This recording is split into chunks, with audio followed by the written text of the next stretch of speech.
Legenda Nyi Dewi Rengganis dari kelas 11 akuntansi 2.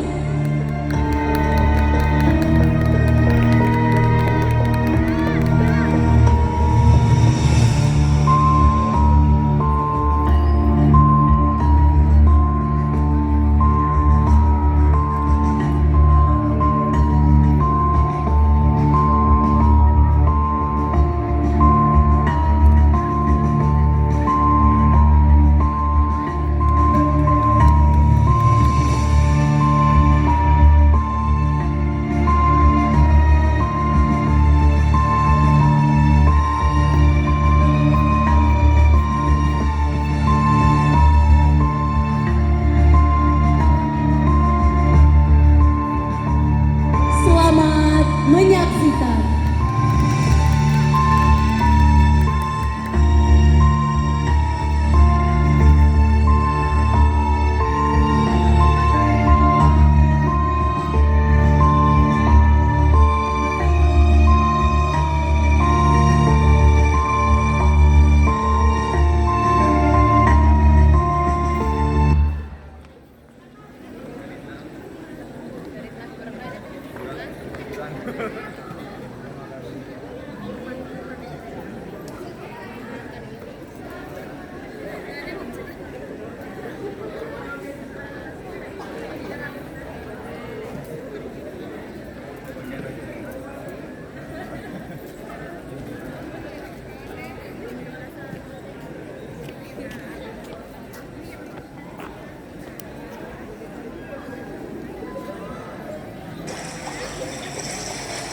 Bu Siti, panas-panas begini masih semangat aja ya? Lah mestinya dong Bu, panennya kan setahun sekali. Jadi keringat yang keluar hari ini harus jadi nasi buat besok. Bu Diah, Bu Siti, hari ini matahari panasnya luar biasa ya. Tapi panennya juga bagus. Iya Bu, alhamdulillah. Tanah tahun ini nggak pelit. Panen begini bikin hati adem meskipun mandi keringat. Semua ibu-ibu, pesta panen dimulai hari ini. Sekarang juga, kirab dan tarian udah siap di lapangan desa. Hah? Hari ini? Beneran Bu Titin? Iya, Nyi Dewi Rengganis sudah diberi sesajen doa. Sekarang waktunya kita bersyukur dan bergembira. Cepat semua ibu-ibu berkumpul. Warga desa Argopuro, saatnya merayakan. Hatur nuhun Nyi Dewi Rengganis.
Mereka bersenang-senang, bergembira seakan-akan mendapatkan surga dunia.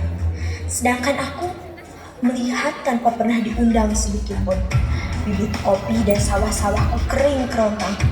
Tak adil akan kutunjukkan jika Nyi Rengganis berpihak padaku.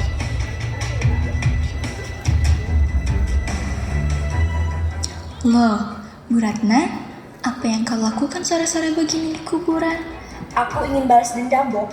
Tahun ini bibit kopi yang baru kutanam layu secara bergiliran, bahkan tak menampakkan tanda-tanda kehidupan. Sedangkan petani-petani lain berpesta atas panennya. Sungguh biadab. Jadi, aku di sini ingin meminta kepada Putri Dewi Rengganis agar menurunkan malapetaka bagi mereka. Oh, begitu toh. Aku di sini justru ingin berterima kasih kepada Putri Dewi Rengganis karena berkatnya sapiku melahirkan dengan selamat dan sehat.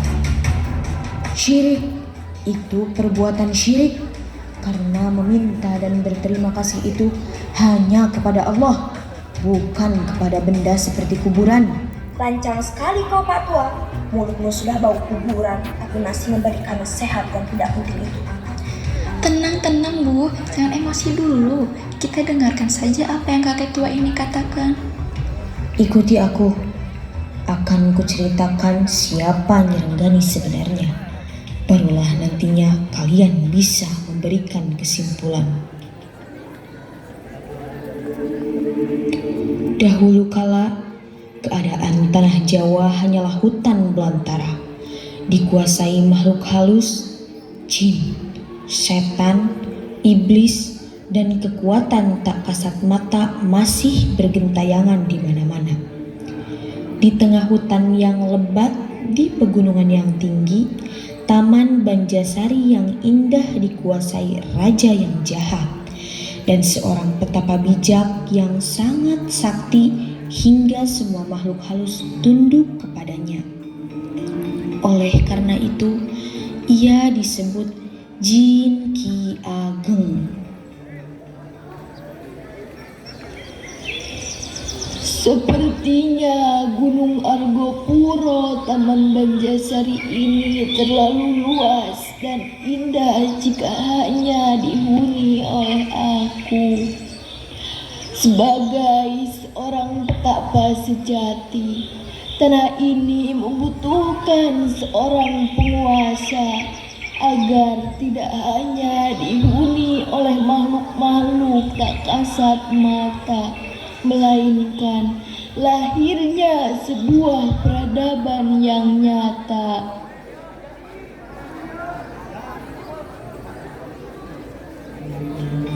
Di kerajaan Jamin, lahirlah seorang bayi perempuan yang cantik, diberi nama Nyi Retna Dewi Rengganis. Namun, takdir memisahkan sang bayi dari ibunya sejak awal kehidupan. Sang ratu meninggal saat melahirkannya. Kesedihan mendalam mengurung sang raja. Setiap sudut istana menjadi bayang-bayang kenangan bersama istrinya. Raja Pandita menepi ke hutan Argopura, hidup dalam sunyi dan laku tapak. Rengganis beranjak dewasa. Ia kini bersahabat dengan seekor lebah tambun dan bersama mereka menjelajahi hutan belantara hingga suatu hari tiba di sebuah taman rahasia nan elok, Taman Banjasari. Di sana bunga-bunga langka mekar semerbak.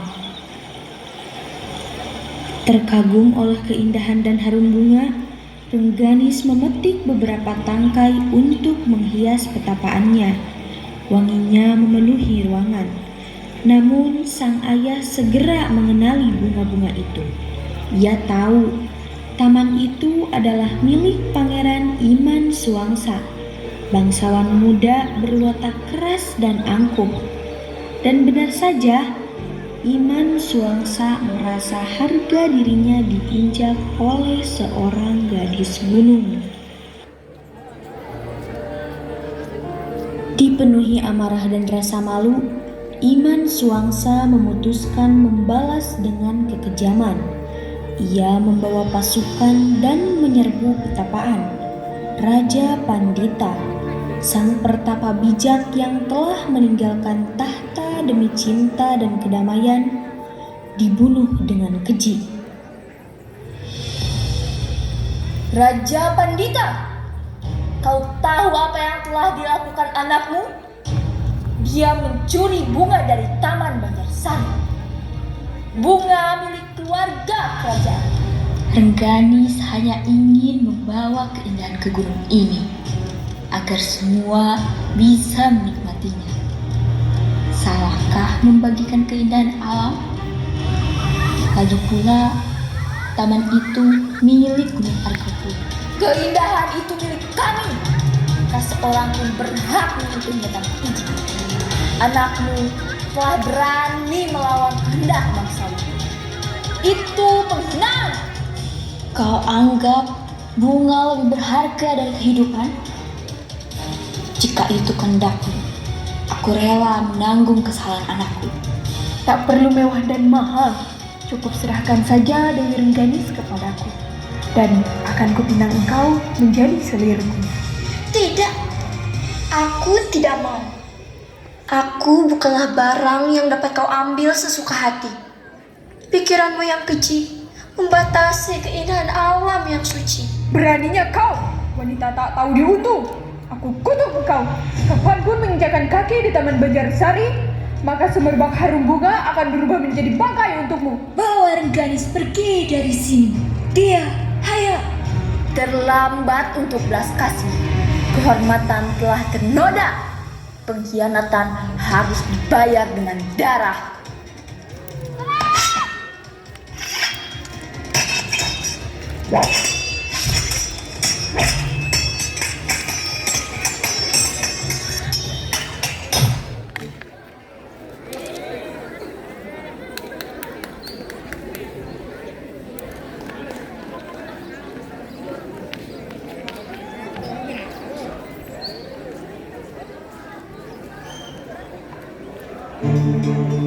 Di dalam sebuah kamar yang indah, mewah dan megah, Putri Rengganis bersimpuh tak berdaya. Ia meratapi nasib yang akan terjadi pada sang ayah, Raja Pandita. Namun, tak lama datanglah dua dayang istana, menghampirinya dengan wajah yang ketakutan dan badan bergemetaran. Secara terbata-bata yang menyampaikan keadaan istana kepada Nyi Dewi Rengganis. Tuan Putri Dewi Rengganis, ayahanda. Apa? Ayah kenapa? Putri, mohon kuatkan hati Paduka Raja Pandita. Ayah Paduka, beliau. Ada apa dengan ayah? Katakan. Jangan sembunyikan apapun. Beliau dibunuh. Imam Suwangsa tewas dan Raja Raraka membunuh raja. Beliau ditikam tepat di depan para abdi. Kami tak bisa menyelamatkannya. Tidak mungkin. Ini semua salahku. Bunga-bunga ini keinginan kecilku. Penolakanku telah membawa petaka. Ayah. Mengapa mereka tega? Ayah karena bunga. Bunga, ayah. Apakah wangi dan warna lebih berharga dari nyawa orang berhati bening? Bukan salah Paduka. Bukan. Beliau mencintai Paduka. Beliau ingin Paduka hidup bebas dan bahagia. Sekarang, cepatlah Putri, selamatkan dirimu. Kerajaan ini sudah tidak aman. Aku akan senantiasa mendampingimu. Sekarang, pergilah.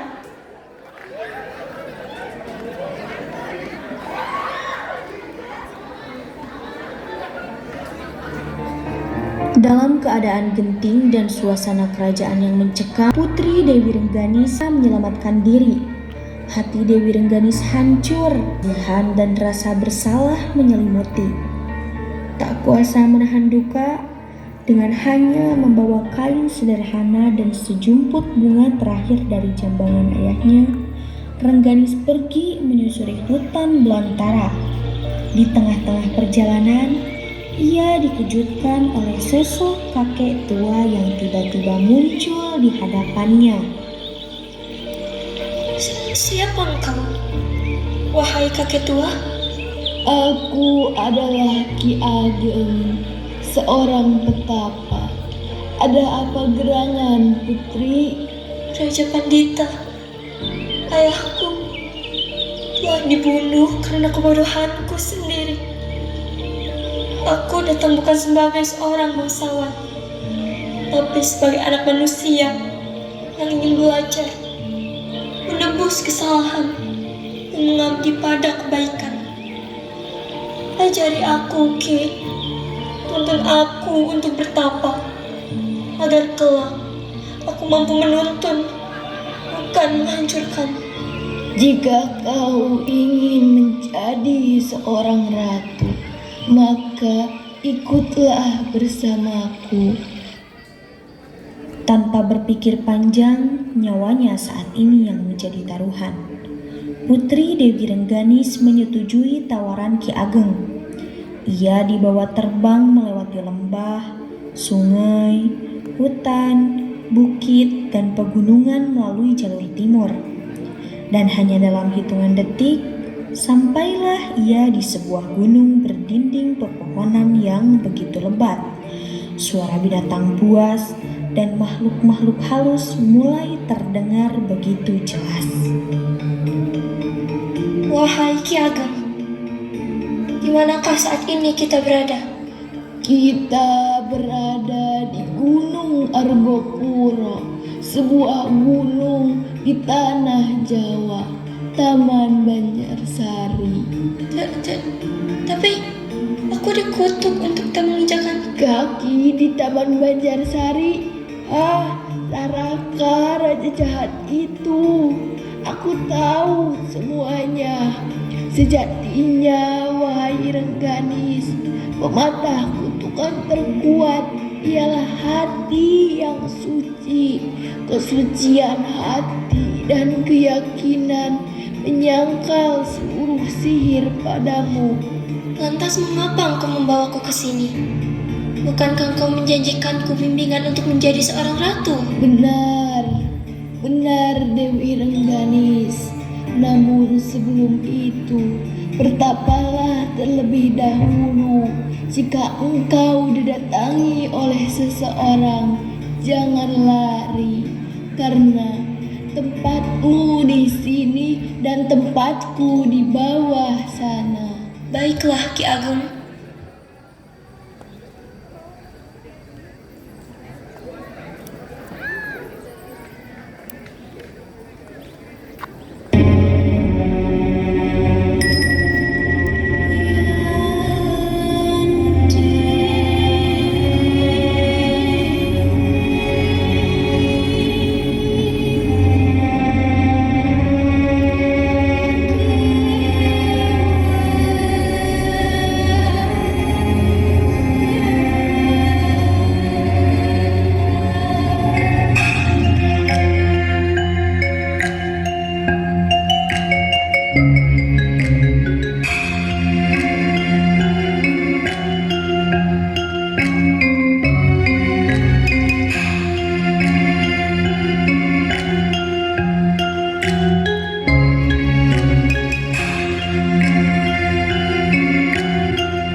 Hutan yang luas mulai dibabat untuk dijadikan pemukiman sawah dan ladang, sehingga ia mampu membangun kerajaan Rengganis.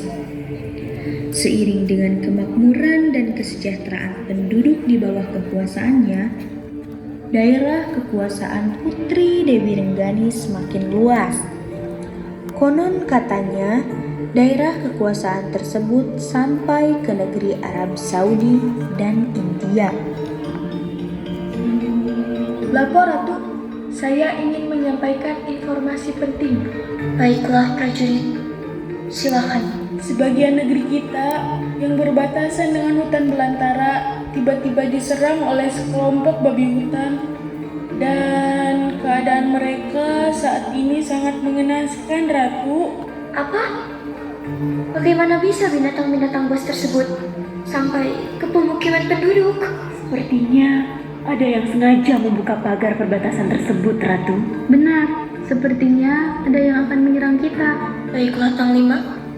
Carikanlah orang yang membuka pagar perbatasan tersebut, lalu perkuat keamanan perbatasan.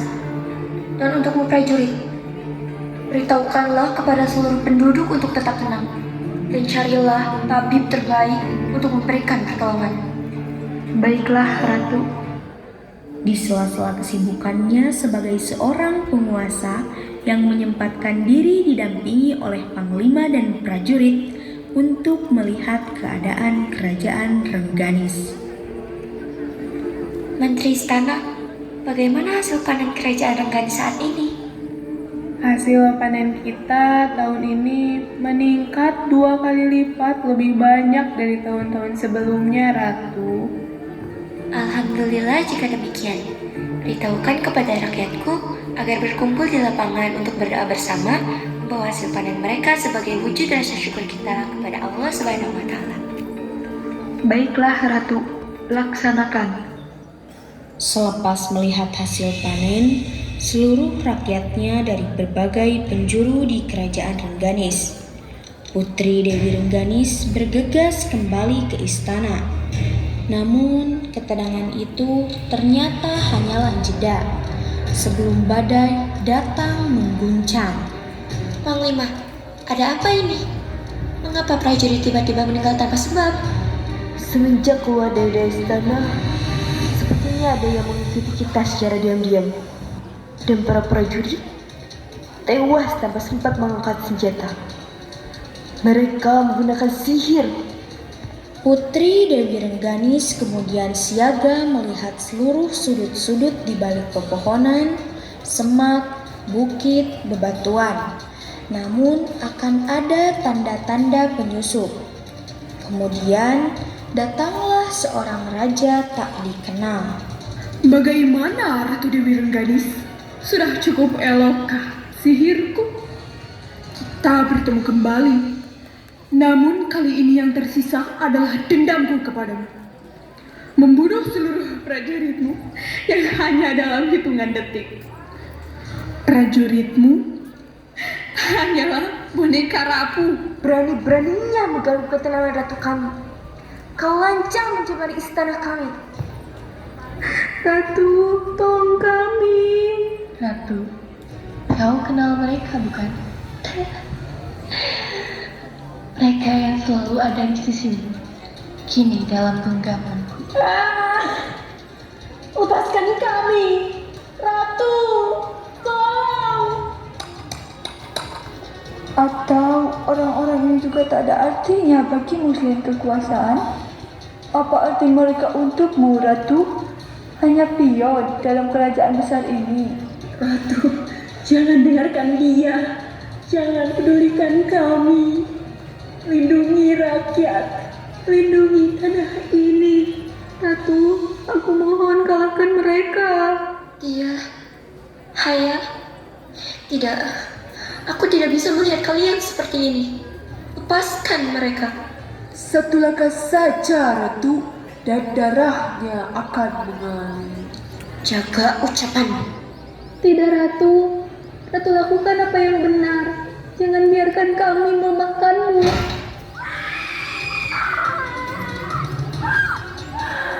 Dia Sungguh kejam perbuatan kalian. Manusia tidak berhati. Biadab. Tinggal satu orang yang berharga bagimu, bukan? Pilihlah, Rengganis. Serahkan kekuasaanmu dan dia selamat, atau kau ingin melihatnya habis di tanganku dengan tahta yang kau miliki? Pilihan macam apa itu? Tak keduanya benar. Kekuasaan ini murni milikku, hasil pengorbananku, bukan pemberian semata. Bagaimana jika kau melawanku saja? Tunjukkan kebolehanmu yang sakti mandraguna itu. Tapi jika kau kalah, kekuasaanmu menjadi milikku. Dan jika aku kalah, seluruh hartaku menjadi milikmu. Aku rela berkorban untukmu, Rengganis. Selamatkan tanah ini. Sebarkan kebahagiaan untuk negeri ini.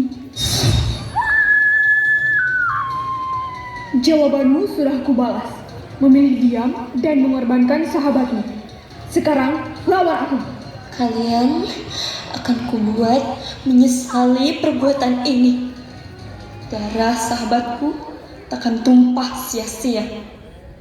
Aku akan melawanmu dengan kebenaran, bukan karena dendam ataupun gila harta. Kalian pikir dengan membunuh sahabatku aku akan menyerah? Tidak. Aku adalah Putri Dewi Rengganis, pelindung Argopuro. Hari ini, aku yang akan mengakhiri petualangan jahatmu. Duka mendalam menyelimuti istana. Kematian Dayang Diah dan Dayang Haya menyulut kemarahan yang luar biasa dalam hati Ratu Dewi Rengganis.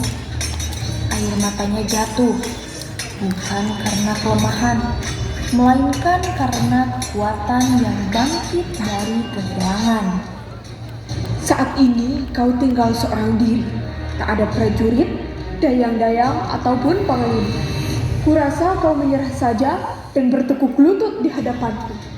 Mengapa kau kembali menghampiri kerajaan Rengganis serta membunuh secara diam-diam pada prajurit istana yang selama ini menemaniku? Dan kau membunuh sahabatku. Tidak perlu kaget dan marah. Aku datang kembali hanya ingin melihatmu duduk cantik dan manis sebagai selirku.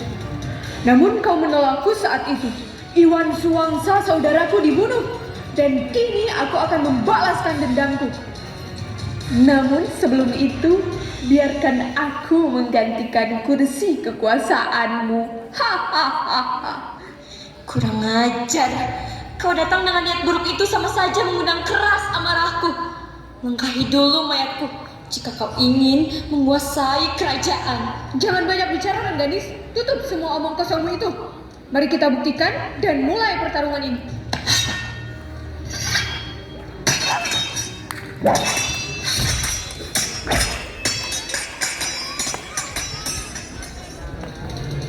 Dewi Rengganis menang, tapi bukan kemenangan atas musuh semata. Ia menang atas ketakutannya sendiri, atas duka, atas rintangan yang menghadangnya. Ia kembali ke singgasana dengan hati yang penuh tekad dan cinta. Terima kasih kau telah menceritakan siapa itu Putri Dewi Rengganis. Ternyata ia juga seorang hamba Allah sama seperti diriku. Kalian salah jika menyembah kuburan untuk meminta dan berterima kasih, lalu membawa makanan yang dimaksudkan untuk dipersembahkan ke kuburan, untuk mendoakan dan bertawasul kepada orang yang meninggal. Terima kasih Ki Rebun.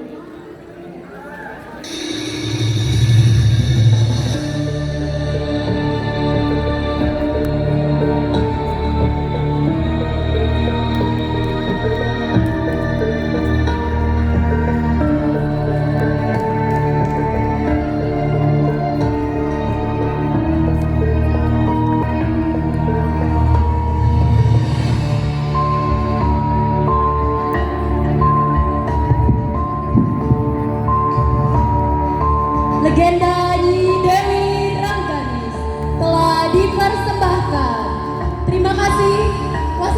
Assalamualaikum warahmatullahi